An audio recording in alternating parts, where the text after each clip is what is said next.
Dana Denha here, and this is Let's Watch with the Ann Arbor Film Festival.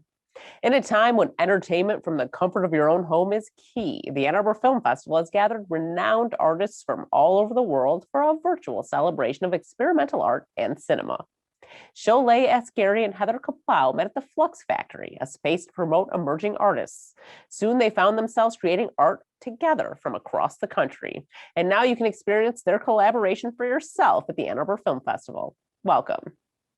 So the Flux Factory is sort of a large, sprawling entity. It's spread out all over the world, and part of the way that it functions is that folks who've been artists in residence there at different times also get sort of thrown together in different combinations, from that moment onwards, if they want to.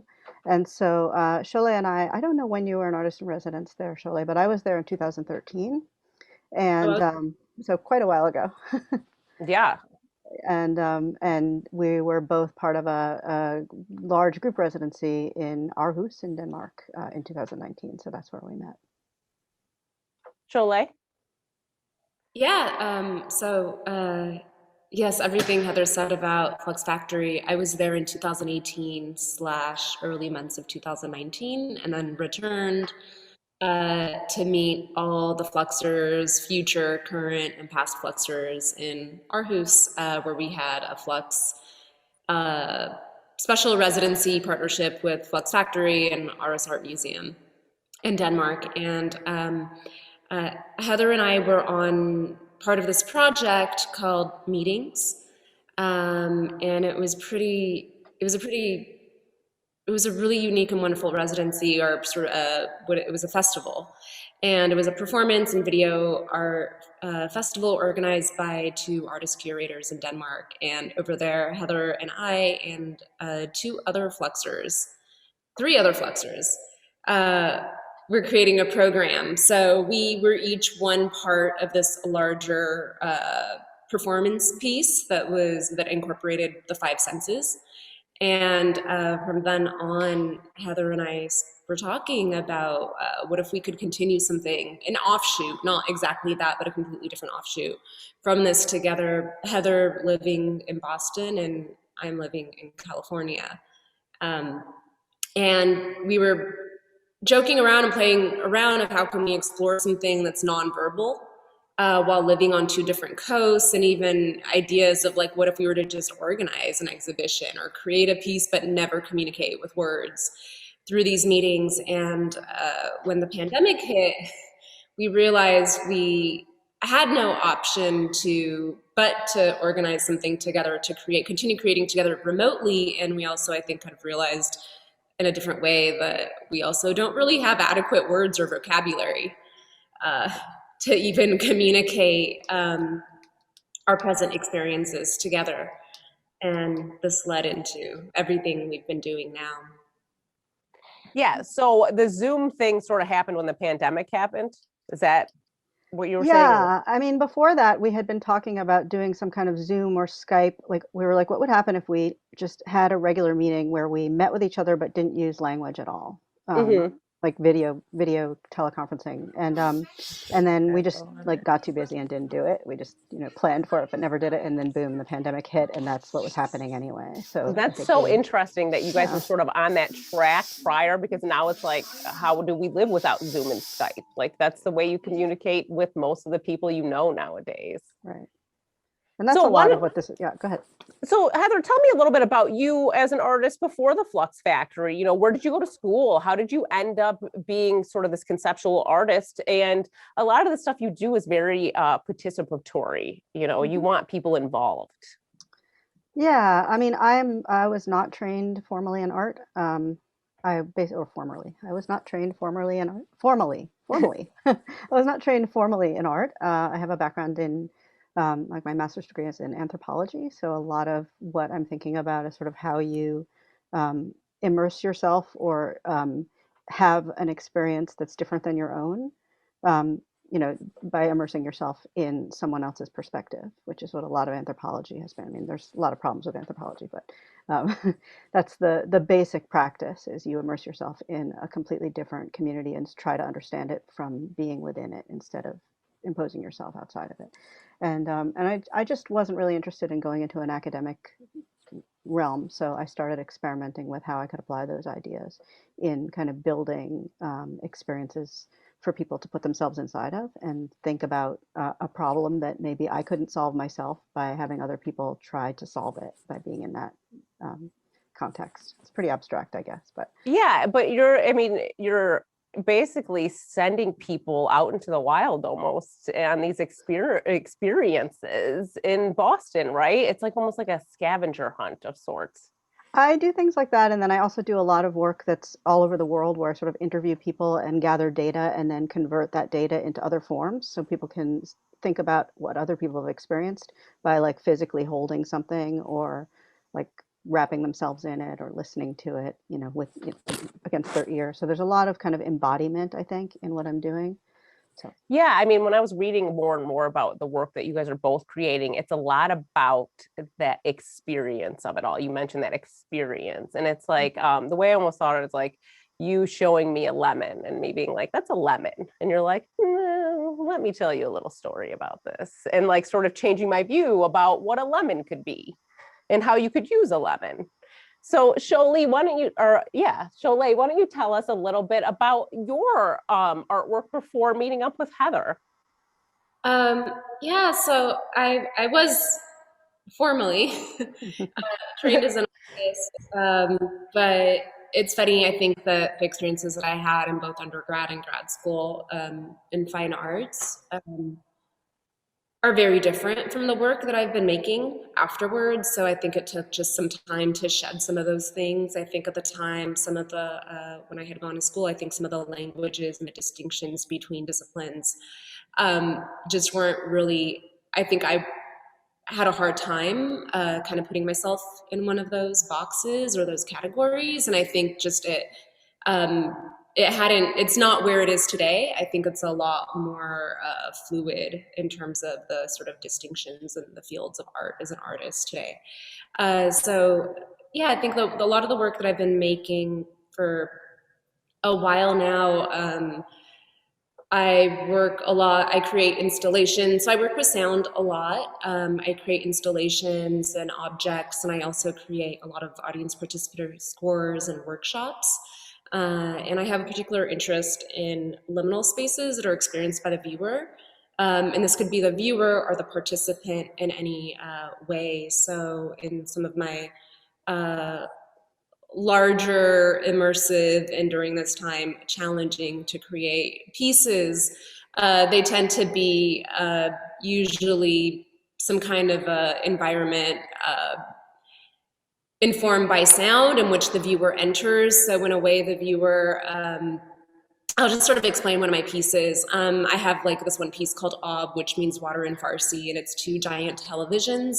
They're really old televisions. They're about like, I think they're from like 2000 or something, the year 2000 around then. They're the back projection TVs that are about like 6 feet tall and wide, and really chunky and taking up a lot of space. But so I have the ones no one could get rid of anymore. No, yeah, and that's why they are free on Craigslist. Everyone's, yeah.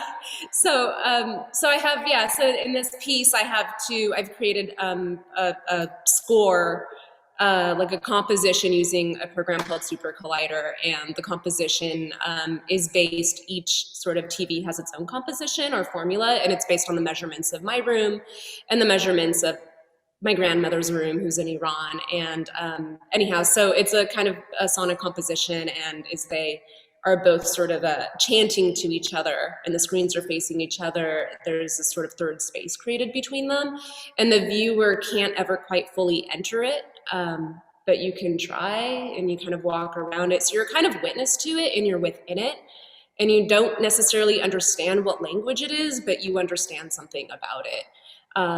So I think in this kind of like reversal of like this immersion or space, so they're not necessarily performing for you, but you're just kind of there witnessing them. And I think that's like with a lot of my works, the same way, and a lot of my sound pieces, or if I'm doing sound performances, really are some kind of an alchemy relating to the objects that I'm working with, and very improvisational.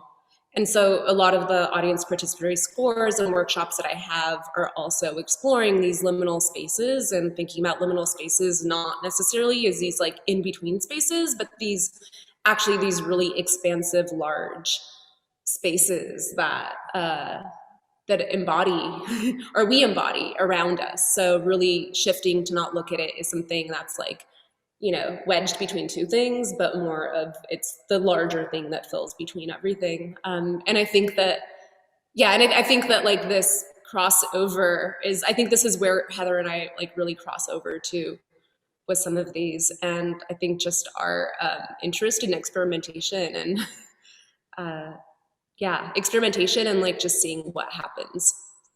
Well, that was going oh, to yeah. be sort of my next question, is how this collaboration came to really take hold, because you guys seem to really complement each other.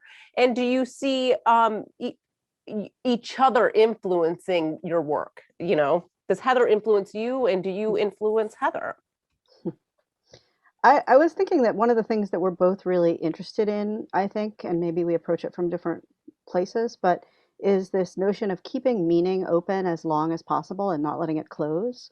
And so I think, I don't know, Sholeh definitely does that more through like sound and gesture maybe than I do, or like kind of stretching out sound and gesture in certain ways. And I mean, I guess I would say that I approach it from a gestural perspective too, but that gesture, it's usually been really in physical space with people. So this has been, I think, pretty interesting to find ourselves working in this digital sphere with this. But I don't know. Yeah, it's like I'm you not don't know sure how what's I'm going to influenced. happen. Yeah. Yeah.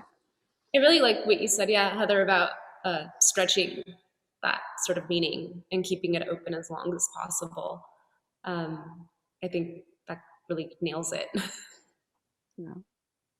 Well, we're going to take just a quick look at what this tag team is creating across time zones.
Leading in those states right now. That is the challenge. President Trump has a much more narrow path to re-election as he tries to defend this map. And the Ohio and North Carolina, always up. We're not there yet. They're all more significant because we do know heading into the final day. Again, 2016, President behind, he roared back. Election day turnout overwhelmed Hillary Clinton leading the polls. Joe Biden's leading the polls was bigger this time. It was bigger in Michigan. It was bigger in Wisconsin. It was bigger in Pennsylvania. So there was a path for Joe Biden to win. Without Ohio, without North Carolina, without Georgia or Arizona. Joe Biden has more options on the map, which is why in the Trump campaign headquarters right now, you're looking at Florida, you're happy. We're not done yet. You're looking at Florida, you think, okay, we're doing pretty well. But you're looking at Ohio, you're looking at North Carolina, and I'll just move over here and do it. And that's what you look at. Because you can't afford to lose. You don't want to give up anything. You don't want to give up anything. You certainly don't want to give up anything. Again, we're not there yet. And again, right now, Trump's leading in Virginia. So if there are trade-offs, you give something up. You get back by taking Virginia. Hey, no, people watching at home, look at that. Look at that. Oh my God. We're going to get different results at different times in these different states.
We're back with Heather and Sholeh. And this year, you guys are going to be a part of the Ann Arbor Film Festival. Have either one of you ever been a part of the film festival before? No, this is the first time. So why don't you tell me about what you're doing with the Ann Arbor Film Festival this year? And this is going to be something that the audience can take part in, right? Yeah. Yeah, you're encouraged to take a part in it. So how to say what we're doing? Well, one thing to say is that we haven't decided what we're doing yet. It's that open. I think we do like to let ourselves be informed by like what's happening. I mean, we have a set of parameters that we work within. Like a lot of performance artists have, choreography that's based on pieces. So we have pieces to work with, but we don't predetermine until very close to the end what they'll be, because we want what's going on in the world in the moment to be an influence, I think. Is that a fair way to put it? Mhm. Yeah, so it's sort of happening. We'll see it sort of evolve as the film festival happens. Yes, and a lot of our pieces or these things are informed, or they kind of take flight from the previous iteration that we had. They depart from there, and we take some of that with us and reflect on it, and but we also keep it open into the next iteration. Because a lot of the next iteration also depends on, I think it's very much related to also what's happening in the world at that time, what's going on around us then, and every week could be very different. So it is a fine balance between having certain aspects of it orchestrated, but orchestrated in a way that can leave space for things that are unresolved. Well, you mentioned one of your other works. I'm assuming you're talking about Sight, Sound, and Water. Talk about how you guys kind of came up with this idea and how it has evolved. And you sort of are creating backgrounds for people, but I'm assuming you're allowing people to create their own sort of I'm backdrop. going to take some of just in terms of like what gets us into this. We're really interested in Zoom as a entity. Mhm. And an entity that has like there's a political dimension to it. It has the power to decide who and what gets transmitted in every interaction, and some of that, really political at certain extreme ends of what this interface is. And then some of it is more just the kind of things that it chooses to prioritize, like when it's in speaker view, the speaker overrides everyone else. And we were really interested in how it's kind of that was this thing that comes from a corporate need and is framing a corporate experience, and then it's sort of infiltrated our private and civic lives during the pandemic. So I think some of it comes out of playing literally like Zoom as if it were an instrument, and it has some characteristics that we're interested in like manipulating. So I won't say exactly how the effects that you're seeing are coming about, but most of them are coming from manipulating what Zoom can do. And then there's a little bit of lighting and costumery and things like that. Yeah, I mean, you guys are making people think about Zoom in a way that I don't think anyone's ever really thought about it, especially because, I mean, to me personally, I didn't even know what it was. I didn't know what it was until March, and I needed to use it. So now that it's like this thing that we're using, and like, it's funny that you mentioned like, oh, it's become like it was like a business thing, it's become a personal thing. And then you hear people like, I wish I didn't have Zoom. I wish Zoom wasn't a thing anymore. It's like now that we're sick of it. It's become this thing that's almost like a burden to us. But the way you guys are making it, it's like this completely different thing. I was watching one of your works and my daughter was sitting next to me and she's like, what is this? And she really like started paying attention.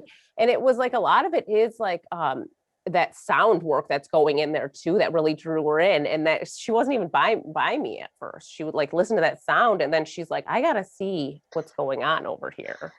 So I found that to be really like, because normally she wouldn't care who I was talking to or like what I was looking at on my computer for work. So Yeah, I mean, I think thinking about some of these, I mean, yeah, thinking about Zoom as a sort of way that it's how its conventions have somewhat just taken over.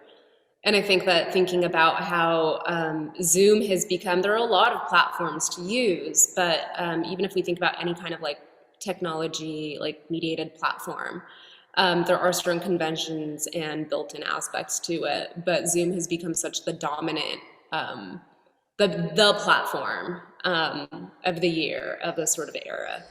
And thinking about how those, like with those conventions also comes a type of culture, in a certain way that you are supposed to interact with one another. And if, you know, if that sort of interaction isn't even within, you know, the culture or within the way that you do interact, then it still has to be funneled through that.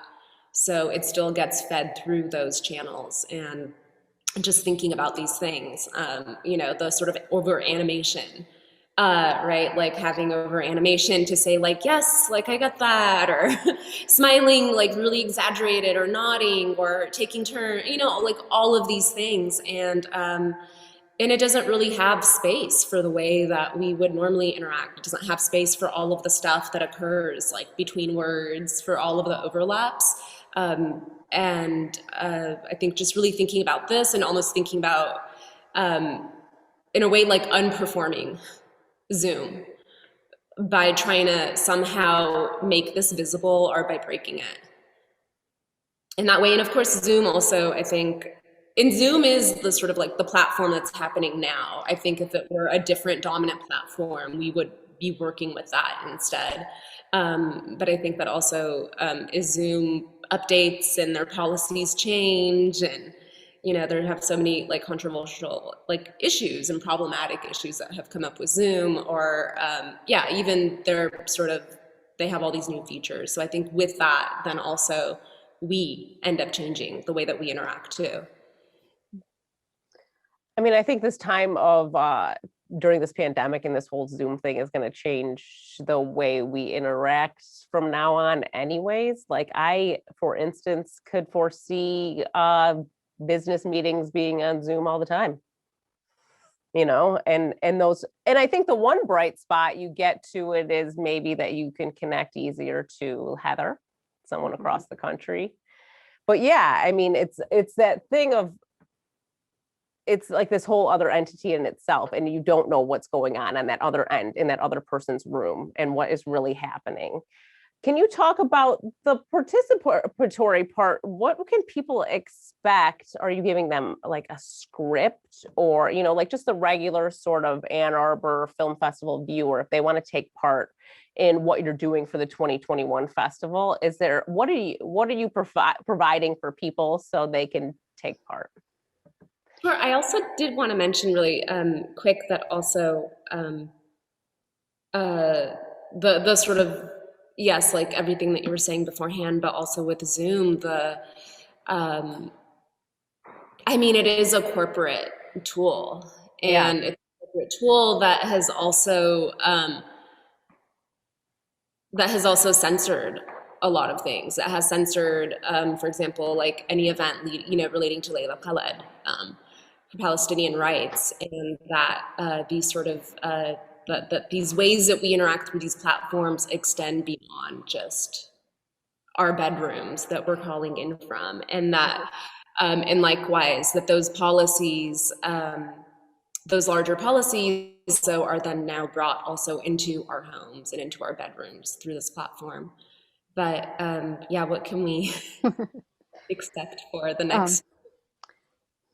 Yeah, I mean, one of the things that you kind of mentioned in briefly in passing, but I think is really important to what we're doing, is that people are oversaturated with this experience of Zooming. And I mean, I actually have been using Zoom as a business meeting tool for a long, long time. So it's more familiar to me in that sense. But I am tired, I will admit it, of like, you know, everybody wants to hang out via Zoom all the time, you know. And I teach, Sholeh also teaches, and we use these kinds of tools for that too. So, but I think uh, part of what we're doing both in these events and part of where we're going, I think, in the long term with this is to sort of start thinking about a set of tools, like a toolkit, and maybe actual like workshops for kind of recovering from Zoom, even if you're using Zoom to do it. Although I think we'll probably eventually end up sending people just like off screen through our projects. But I think what you can expect is that you won't be able to predict what's going to happen. There's some, textures that kind of each piece has had in common. And we will give people guidance about what to do, but also sometimes people just pick it up because it is our tendency to kind of imitate what we see other people doing. And then Zoom will determine some of it as well. I think also, yeah, and I think also maybe without over determining at this point or giving away what we'll be doing for the Ann Arbor Film Festival, maybe we could just like instead mention a few of our favorite moments. Yeah. From past ones. Yeah, iterations. And so, and all of these moments were somehow generated or related to some kind of a prompt, or it was part of the process in that session. And there was one where everyone began with their backs turned to the screen. And so you enter a meeting with your back just turned to a screen. So everyone is let in at once from the waiting room, and you're instructed in the waiting room to keep your back turned to the screen. And then once you hear a certain prompt that you can turn around. And what was pretty amazing was later on, looking at the footage and also speaking to some people afterwards, was that one person kept their back turned the entire time. And they did that intentionally. And so I think that there's these really, or there was another moment where everyone started to eventually mess with their green screens and take screenshots of each other's screens and overlay them. And so eventually you actually see, like, I might see like 4 Heathers, or I might see like, and it becomes a little bit confusing, but that's part of it. And then it just grows into this entire other thing. And I think that these moments where the participants just really go into it, I think are, for me, like some of the really exciting times, because then I feel that we're in some kind of a dialogue that's undetermined. Mm-hmm. Well, Okay. before we go, we're almost out of time. So I would like to know what attracted you to the Ann Arbor Film Festival and why you think that people should check it out this year. It's easier than ever to check out the Ann Arbor Film Festival since it's virtual. I'm just really excited about the Ann Arbor Film Festival. I think it's just such a renowned, long-running experimental film festival, and to have our project, which is very experimental, and because of the times it is mediated by the screen, it's an honor to be a part of it, and it feels right. Yeah, I would say the same thing. I'm completely honored to be a part of it. I've been involved in experimental film in my community, like in Boston, in the Boston area for years, and have been to a bunch of other festivals, but this one is sort of like a super special one that I never expected to attend, let alone sort of be included in. So it's a thrill. Well, congrats to both of you, and thank you both for being guests on Let's Watch. Thank you. To watch this and other CTN series, visit youtube.com/CTN Ann Arbor. Remember to like, comment, and share. I'm Dana Denhoff for Let's Watch with the Ann Arbor Film Festival.